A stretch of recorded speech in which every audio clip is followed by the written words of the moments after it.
In today's video, we will talk about this quote which comes up in Mundaka Upanishad.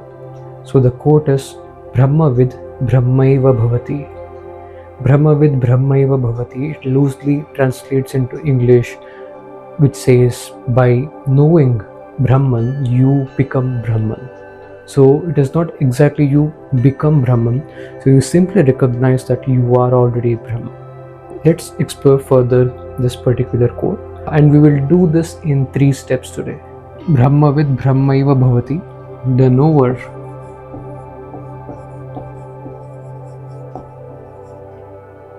of Brahman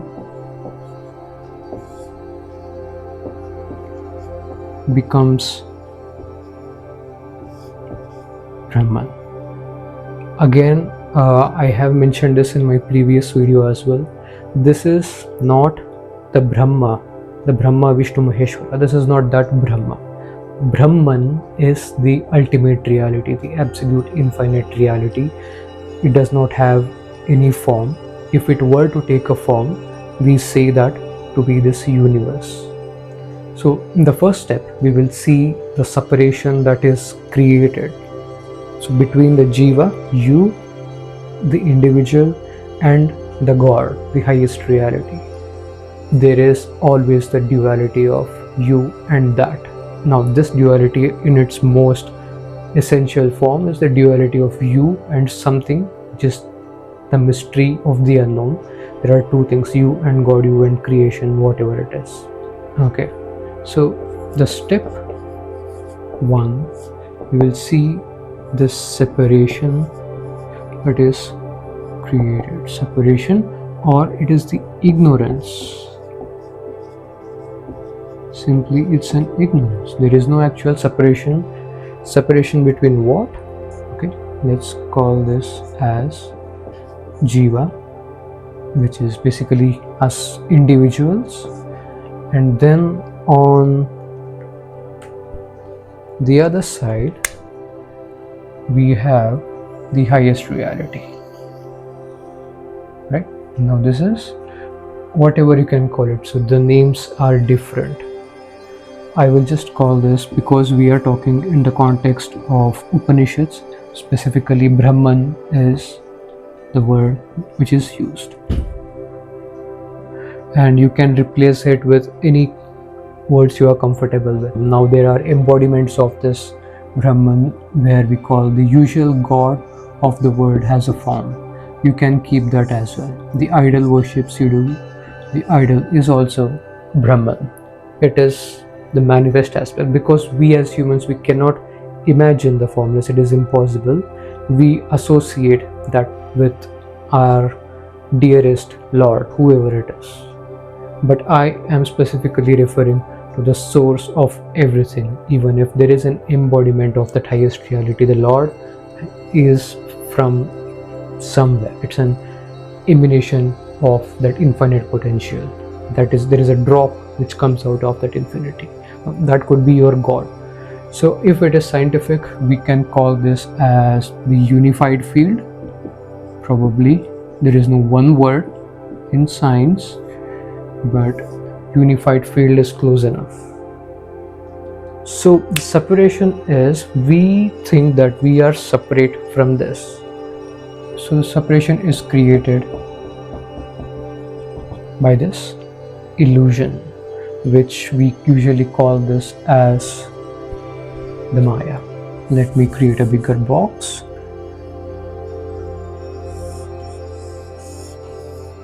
Right, so we have Maya, specifically Avidya Maya. Okay, so in the knowledge we can gain in this world, we have Vidya and Avidya. Avidya is not negative. There is no negative connotation attached to it. It is something related to the scientific way in which we approach understanding the reality. That is Avidya. And Vidya is the Atmagnana, the highest. The world of manifest has the power to create that ignorance. we are lost in the manifest world. In order to discover this wordless, silent knowledge or Atmagnana, we need to find some silence within, because we are so much into our stories that we do not find time. Even if we find time, we do not have the guidance, or even somewhere I will say we don't have the necessity as well. Not all of us have the privilege to explore the Vidya aspect of who we are. We believe in this world that avidya, or the worldly knowledge, prapancha jnana, not the atma jnana, the prapancha jnana, to be the absolute truth. Somewhere, of course, the way is through avidya. I will say this based on my own exploration. The way was through the worldly knowledge. We have to start from there. We have to start from the dualistic way of understanding the nature of reality. So at some point, if you're sincere enough, you will realize that that is not the way. It might give answers to certain aspects of the creation, but the highest knowledge can only be gained by exploring the silence, the witness aspect of you, which will give you self-knowledge, or simply known as the Vidya. Even for the one who has seen this, Maya still exists and the world still goes on. You can say Vidya Maya still is there, but you can clearly see the creation to be the manifestation of that infinite Brahman. So in step 2, we will see how we can pierce through this veil of illusion.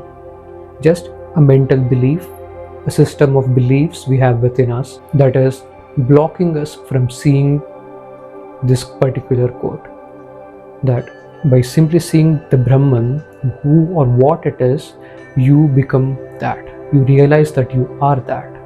Okay, now in step 2, we say that we need to create a bridge. This bridge between the Jiva and the Brahman using knowledge. So, knowledge of what? Just the Vidya aspect. Specifically, the knowledge of Vidya, or self knowledge. On the left hand side, we have the Jiva, that is each of us, which is, as I have explained previously, it's the body-mind complex which we are aware of, and if you are curious enough, you might have just seen the Atman dimension of you. So this is the Jiva, and we think this is separate from the highest reality. Highest reality being the Brahman.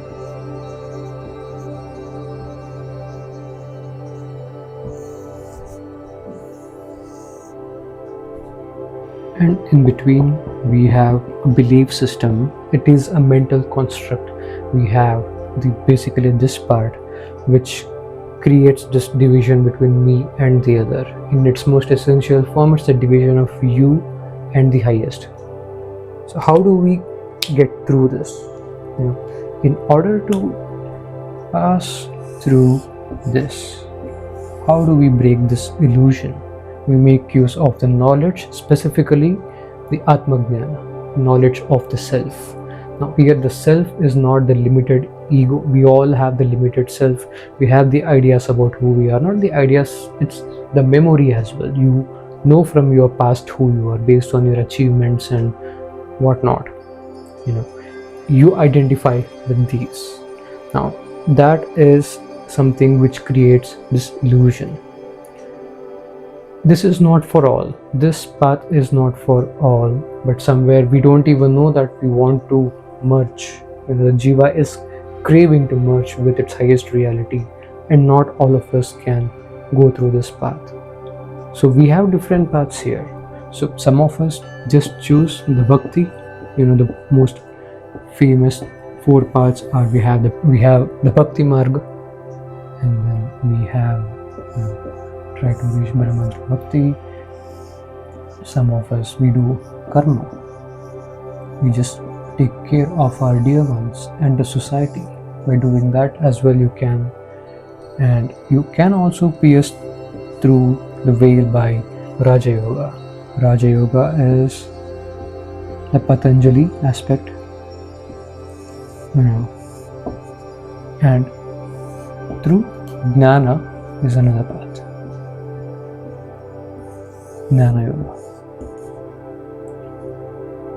So if you follow through any of these paths with complete sincerity, with effort, energy and dedication, any of this path can lead you to this highest reality, the formless. You can merge with the formless. That said, once you reach that space where you have realized, it is important to know there needs to be an acknowledgement to all of these four paths. It is important that you unify all the four, because any one thing being strong is not all the way through. Because if you truly realize the unity or the oneness of you as a Jiva and the Brahman, when you merge, all the four will fall in line. So you will see yourself in others, in which you will do good karma. Karma in the sense you will do good to the society the best way you can, whatever way it is. You do in that way. And to sustain it, to sustain in the sense to deepen yourself in this state of awakening, or to remain as a Jivan Mukti, you need to do some practices. You follow for some time or with some discipline, Raja Yoga aspect of it. You have devotion to the form, the manifestations. So, of course, you have to make use of the intellect as well. So, the unique aspect of a human is the intellect. So, Jnana Yoga deals specifically with that. In my case, I initially gave more weightage to the Jnana Yoga, which did give me insight to some extent, and with the desire itself. If you have the desire to unify with the Brahman, you will be led to that Brahman. Now, this is not just a belief system, it is more than even practical. It is a primordial knowing which you can feel, which you can realize in this body. If your story is going well enough, you do not have the necessity to truly explore this particular path. If you truly wish to go all the way, if you want to know this reality, the independent truth, not because of the scriptures, not because somebody else told, not because I am saying, if you just are a curious human, you will follow whatever. The universe will show you the path. Alright, so in order to break through this veil, you can follow any one of these paths. It can be a combination of all four in the center. It is not necessary that you have to give weightage to one. You can start, because the current world, humans are trained to be more intellectual. Depending on what temperament attracts you, you can choose one without disrespecting the other path. You can choose one, follow through it, and you start balancing out all the four marg, or the ways to merging with the Brahman. So in step 3, we will explore further. So the step 3 is a simple realization of the unity or the oneness. It is a realization. So it's just not about becoming. Initially, you can say from the perspective of Jiva, it is becoming. But once you see that you are already that, it's a realization. It is not about becoming something. It is simply seeing that you are the Brahman, the formless one in form. Alright, so we initially had this Jiva. After you break through that illusion, the belief system is broken with right motivation. In my book, I say this to be the flame core. What is the core motivation for you to follow through in this path? If that is set right, you are curious enough intensely, because you have a limited lifetime.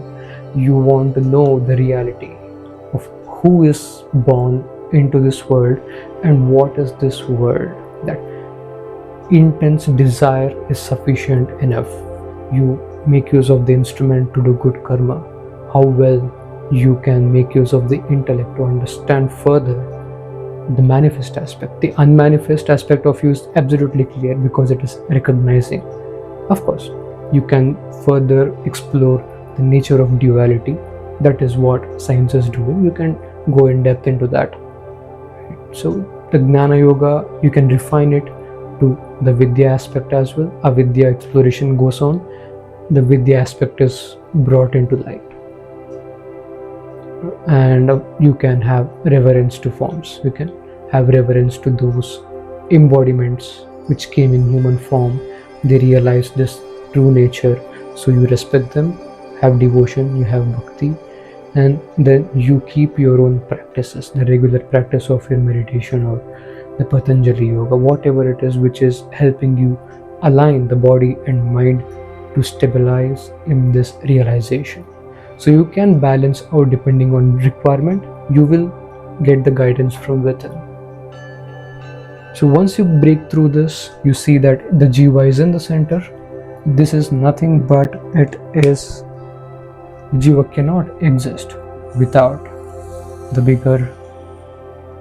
I'm drawing a boundary. I'm extremely sorry, but there is the limitation to this diagram. There is no boundary here. For representation, I am just drawing this. This would be the Brahman aspect of who you are. So Brahmavid, Brahmaiva, Bhavati. By seeing that Brahman, you, Jiva, will recognize that you are already within this highest reality.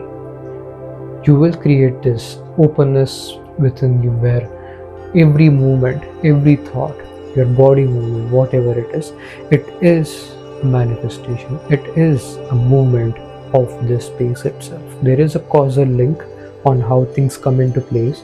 That is the job of science, and it is doing a very good job in describing and engineering things around it.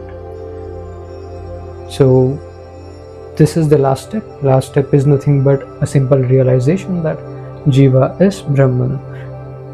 So the body will continue to exist. It will have its own, so to speak, unique mind from a perspective, a localization from where you experience the world. Each of us are a localization of this Brahman. Everything will be as it is, but now the difference, once you see through the ignorance of separation, you see that the story still goes on. You have a choice to get entangled with the story, or not. It's up to you. But then you can get involved without reacting to the external world. It's not a one-day process. It is a refinement which goes on for a lifetime. Your strong belief of a limited identity is now relaxed. You are no more bound to the outcomes of the story. Thank you.